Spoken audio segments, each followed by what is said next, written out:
Bir çox yaxınlar itkin düşən şəxs ailədə olduqdan sonra xeyir şərə getməkdən imtina edir. Dağılan, tökülən evdən çıxmaqdan imtina edirlər ki, bu ünvanı tanıyır, gəlsə bura gələcək. Qapının rəngini dəyişməyə icazə vermirlər ki, başqa rəngdə rəngləməyin, bu rəngdə qapını tanıyırdı.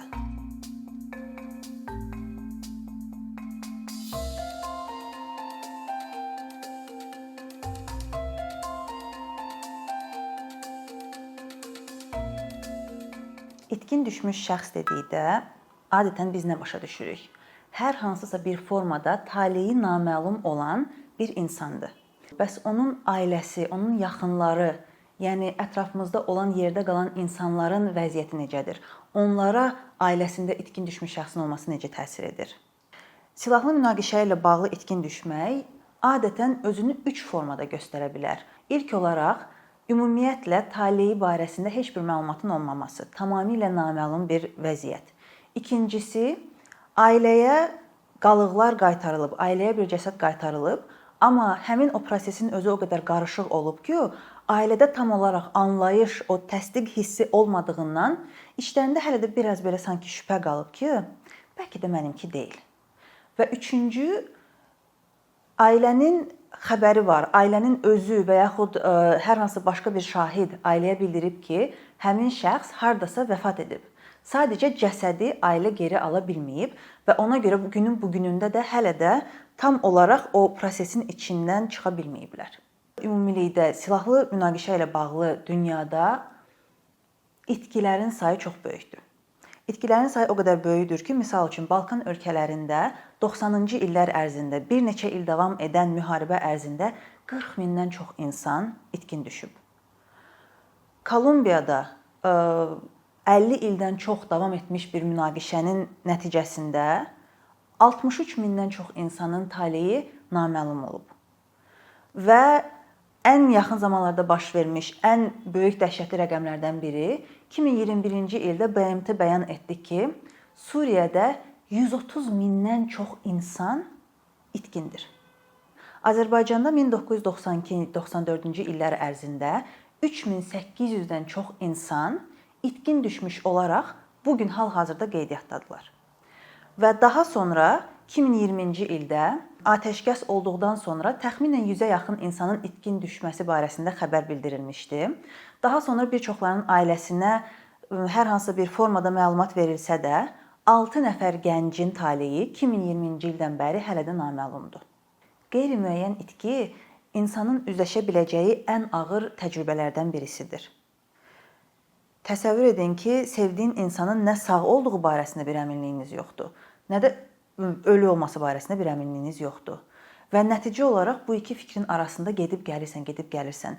Və bu ailələr adətən çox güclü təşviş, böyük günahkarlıq hissi və ümumilikdə həmişə oyanıqlıq, sanki belə bədən gərgin, həmişə axtarış rejimində kimi həyat yaşayırlar. Mənim özümə ən güclü təsir edən, mənim özümü ən çox sarsıdan təcrübələrdən biri ilk dəfə 2015-ci ildə itkin düşmüş şəxsin ailəsinə səfər etdiyim vaxtda baş vermişdi. Biz ailəyə baş çəkəndə komandamız üçün çay süfrəsi açdılar və yaşlı ana stolda hər kəsə çay verdi və əlavə bir stəkan çay qoydu. Çıxdıqdan sonra komandamdan soruşdum ki, bəs o əlavə stəkan çay nə demək idi?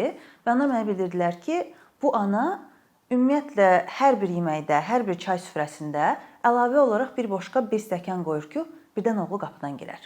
Artıq 23 il idi ki, onun oğlu itkin idi və 23 il gündə neçə dəfə, hər gün bunu dəfələrlə eləmək, o ananın ağrısını təsəvvür edəndə mən indi belə əsirəm.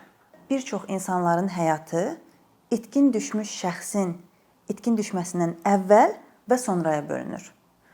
Bir çox yaxınlar itkin düşən şəxs ailədə olduqdan sonra xeyir şərə getməkdən imtina edir. Bir çoxları, yüzlərlə insanlar dağılan, tökülən evdən çıxmaqdan imtina edirlər ki, bu ünvanı tanıyır, gəlsə bura gələcək. Bəziləri qapının rəngini dəyişməyə icazə vermirlər ki, başqa rəngdə rəngləməyin, bu rəngdə qapını tanıyırdı. Yəni burada artıq təkcə kədərin donması yox, bir növ həyatın özünün donması görünür. Əlavə olaraq itkin düşmüş şəxsin ağrısı ilə hər bir ailə üzvü fərqli formada baş çıxarmağa çalışır. Əsasən bu özünü iki cür biruzə verir. Bəzi ailə üzvləri ümidə tutunurlar. Onlar neçə il keçsə də içlərində deyirlər ki, bir xəbər yoxdursa da, deməli o gələ bilər. Deməli mən onu gözləməliyəm və gözü yolda yaşayırlar. Və başqa ailə üzvləri bu naməlumluğun, bu qeyri-müəyyənliyin ağrısı altında illər boyu əziyyət çəkdikdən sonra artıq sanki bədənləri özlərini qorumaq üçün onları inandırır ki, day bu qədər il keçibsə də artıq yəqin ki, vəfat edib. Və bir növ ölümü qəbul etməklə həyata davam edirlər. Və eyni ailənin içində bu fikir daşıyan ailə üzvləri olduqda, bu ailənin içində ayrılıq və mübahisələrə gətirib çıxarır.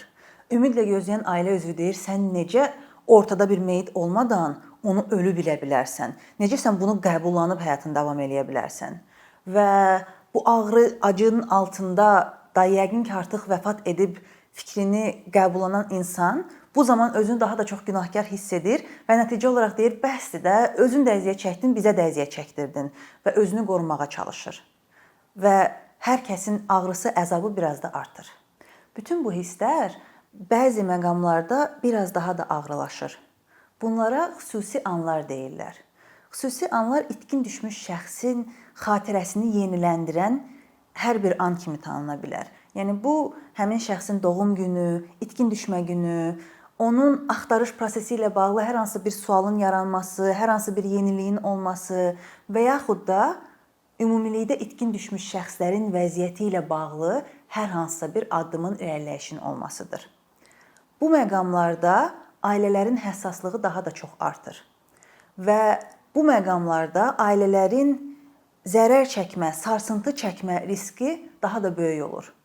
Bunun ən güclü misallarından biri 2020-ci ildə bir neçə arxa-arxaya yayılmış itkin düşmüş şəxslərlə bağlı 92-ci, 94-cü illərin itkin düşmüş şəxsləri ilə bağlı yayılmış yanlış xəbərlər idi. Bu xəbərlər yayıldıqda ki, bildirilmişdi ki, bəzi itkinlər tapılıb, sağ olaraq bildirilmişdi ki, bəzi itkinlərin cəsədləri tapılıb və yaxud da onlar barəsində hər hansı bir qeydlər tapılıb. Bu məqamların hər birisi ilk olaraq adı çəkilən itkin düşmüş şəxslərin ailələrinə nə qədər sarsıntı yaşatmışdı. Biz o ailələrlə əlaqədə olduqda aylar sonra belə onlar hələ də bu sarsıntıdan tam olaraq çıxa bilməmişdilər. Və eyni zamanda adları bildirildiyinə görə, o şəxslər artıq tanındığına görə bir çox başqa itkin düşən şəxslərin ailələri bu ailələrə səfər etməyə başlamışlar. Ölkənin hər yerindən o ailələrə gedirdilər ki, gəlsinlər həmin o möcüzəni görsünlər, bir növ özlərinin də ümidini yeniləndirsinlər. Və gəlib gördükdə ki, bu xəbər yanlış xəbər idi, onların da ağrısı yenidən yenilənmişdi. Artıq neçə illərdir ki, Beynəlxalq Qızıl Xaç Komitəsi tərəfindən qeyri-müəyyən itki ilə bağlı müşayiət proqramı yaradılıb. Bu proqramın əsas fokusu ailələrin, yaxınların yaşadığı hisslər, düşündüyü fikirlər və gündəlik fəaliyyətinə olan təsirlə bağlıdır və ilk olaraq bu məqamlar qiymətləndirilir. Qiymətləndirildikdən sonra bu məqamlar üzərində ən çox əziyyət çəkən ailə üzvləri dəstək proqramları şəklində bir neçə həftəlik layihəyə dəvət olunurlar. Dəstək qrupu kimi görüşürlər. Və Azərbaycanda bu proqram 2012-ci ildən 2017-ci ilə qədər tətbiq olunmuşdu. Bu 6 aylıq dövrlü layihə şəklində ölkənin bütün bölgələrini əhatə etmişdi. Beynəlxalq təcrübənin bir sonrakı addımı naməlum məzarların açılması və itkin düşmüş şəxslərin sağ qalan ailə üzvləri ilə qalıqların tutuşdurulmasıdır. Bu prosesin özü çox mürəkkəb və illər çəkə biləcəyi bir məsələdir. Bəzi ölkələrdə 10 illiklər çəkib və hələ də davam edir. Və Azərbaycanda bu məsələ ilə bağlı vəziyyət nə yerdədir? Hal-hazırda 92-94-cü illərlə bağlı 20-dən çox ailəyə tutuşdurulmuş insan qalıqları geri qaytarılıb.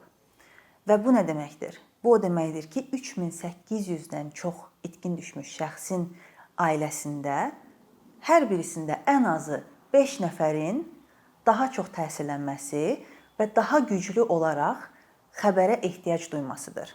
Çünki məsələnin bu hissəsində ən ağır hissələrdən biri sırf başqalarının cavab aldığının şahidi olub, özünün həmin o cavaba olan ehtiyacının daha da kəskinləşməsidir. Ümumiyyətlə, indiki vəziyyətdə nələr etmək olar? Sevdiyimiz şəxsin nəşini almaq, illər sonra, gözlədikdən sonra, bəlkə də sağdır ümidi ilə yaşadıqdan sonra nəşini almaq insanın yaşaya biləcəyi ən dəhşətli təcrübələrdən biri ola bilər. Və bir növ hətta tam olaraq real kimi hiss olunmaya bilər ki, sanki mən tam burada deyiləm. Elə bil ki, bunların hamısını mən kənardan izləyirəm. Və bu vəziyyətdə əlbəttə ki, hər bir ailə üzvü fərqli formada əziyyət çəkəcək. Beləliklə, insan qalıqlarının təhvil verildiyi təşkilatda mütləq şəkildə psixoloq olmalıdır. Və bu psixoloqun təhvil prosesində dediyi hər bir sözün əhəmiyyətini və təsirini nəzərə alaraq, psixoloqun seçilmə prosesinə həddindən artıq həssaslıqla yanaşmaq mütləqdir. Və təhvil prosesində psixoloqun rolu çox fəal olmalıdır. Yəni, hər bir ailə ilə şəxsən görüşüb, onlarla söhbət aparılmaq üçün vaxt ayrılmalıdır. Və əlbəttə ki, nəşi təhvil verildikdən sonra bir sonraki məqam dəfn mərasimidir. Dəfn mərasimindən sonra bir çox ailə üzvlərinin qəbullanma prosesi təbii olaraq baş tutacaq. Əksəriyyət insanlarda baş tutacaq. Amma bəzi ailə üzvləri sanki bir növ ilişib qalacaqlar. Mürəkkəb kədər yaşamağa başlayacaqlar. Və mürəkkəb kədər yaşadığımız zaman artıq bu vəziyyətlə baş çıxmaq üçün əlavə dəstəyə ehtiyacımız olur. Bu məsələ ilə də bağlı məlumatlandırılma və belə olduqda kimə müraciət oluna bilər xəbəri, bilikləri təhvil prosesi zamanı hər bir ailəyə ötürülməlidir. Eyni zamanda ümumi əhali üçün də əsas media yolları ilə maarifləndirici məlumat yayılmalıdır. Bu nə üçün vacibdir? İndi bu saat hələ də qeyri-müəyyənlik içində yaşayan ailə üzvləri, hansıların ki, ümidi və ehtiyacı daha çox artıb, hansılar ki, bu saat daha çox əziyyət çəkirlər, bilsinlər ki, bu hissləri yaşamaq ümumiyyətlə normaldır və bilsinlər ki, əgər mən əziyyət çəkirəmsə və özüm baş çıxara bilmirəmsə də, kimə müraciət edə bilərəm?